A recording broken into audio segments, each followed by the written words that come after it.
Hello my cuties, welcome back to our channel SS kids TV. ఇవాళ చెప్పబోయే కథ పేరు దుష్టులకు దూరంగా. ఒకరోజు చిన్న గొర్రె పిల్ల ఒకటి దాహం తీర్చుకోవడానికి అడవిలో ఉన్న ఓ కాలువ దగ్గరకు వెళ్ళింది. ఆ అడవిలోని క్రూరముగాలు కూడా దాహం తీర్చుకోవడానికి ఆ కాలువ దగ్గరికి వస్తుంటాయి. గొర్రె పిల్ల భయపడుతూనే గబగబా నీళ్లు తాగడం మొదలుపెట్టింది.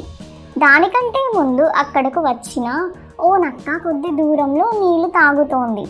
కంగారులో గొర్రెపిల్ల నక్కను గమనించలేదు.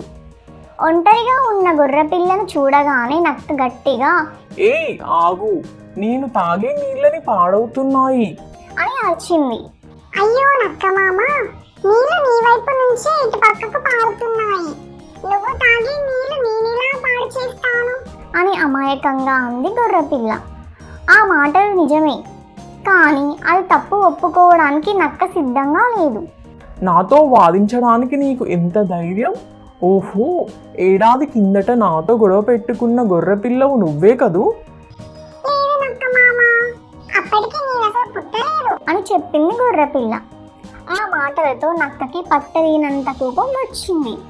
అయితే నాతో గొడవ పడింది మీ అమ్మ అన్నమాట. మరి అప్పుడు నువ్వు కడుపులోనే కదా ఉన్నావు, కాబట్టి మీ అమ్మ గొడవ పడితే నువ్వు పడినట్లే. అందుకే నీకు శిక్ష పడాలి అంటూ ఒక్కసారిగా ఆ గొర్రెపిల్ల పైకి దూకింది నక్క. పారిపోయే అవకాశం లేక నక్క చేతిలోనే చనిపోయింది గొర్రెపిల్ల.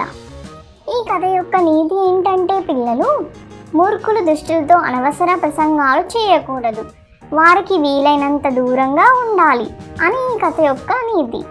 ఈ కథ బాగుందా పిల్లలు? బాగుంటే ఒక లైక్ చేయండి. మరెన్నో కథలతో మీ ముందుకు వస్తాను. అంతవరకు ఉంటా మరి. బాయ్.